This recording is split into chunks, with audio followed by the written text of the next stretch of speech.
So last month I had to make a video because my neck was a little bit goofed up, and I did get great feedback. Everybody did like the videos. They did read the stuff, but I had a lot of people that said they enjoyed seeing and hearing from me. And since Angela was in the office today, I said, hop on over here and be my straight man, and we'll see how this all goes. She's got me laughing. We have This a is lot of fun making this videos. is not our first take, and I'm just going to leave it at that.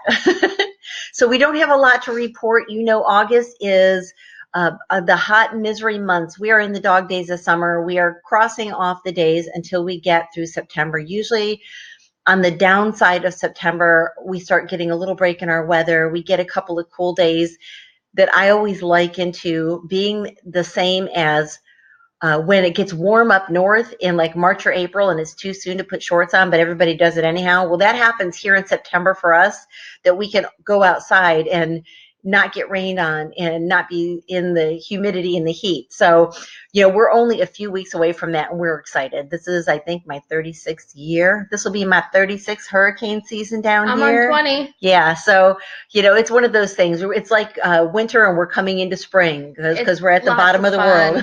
Lots of fun. I love it when it cools off. So the overview of this market report is we're going to have a new listing in the next couple of weeks. The photographers come out tomorrow. It's in the community of Country Creek. It's a beautiful home. The owners have renovated it and updated, and it's just in really great condition. It's going to list, I think, somewhere around $300,000. We're going to firm up those details within the next 24 hours and provide that information for you. If you're looking for a place to spend the winter, Country Creek is a sort of a bundled golf community. It's an executive course, I believe 18 holes with a lovely golf and country club. Not a gated community, but it is deed restricted, and it's just one of the most beautiful entrances with the huge grandfather oaks that you drive through. It's got that whole southern feel to it. It does have a southern feel. Very pretty. And then I did a little bit of our market statistics for you. We have had a little bit of a dip in the cash. We've been watching the cash kind of shrink every month for the last few months significantly. So we're in the high 40th percentile. A lot of conventional mortgages out there, partly because money is inexpensive at this point. So if you're out there looking around or you're going to be selling your home, know that we are seeing a lot more conventional mortgages, partly because they have eased up the mortgage restrictions and people don't necessarily need the full 20% down. Some of the banking industry standards have changed. And that's it. And our last sheet is the storm season preparation sheet. You can go to any grocery store here in town and get a checklist and a whole list of things that you should do.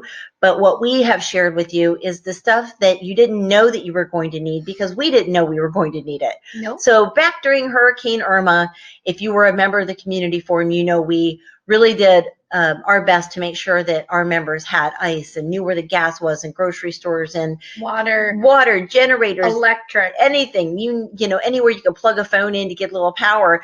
So one of the things that we ask people after the fact is, what is it that you wished you had? Because everybody had the typical things, and we have this handy list of things that you might not have realized, or we didn't realize it until we were out of electricity for a couple of days, what we really needed. So we hope you find that helpful.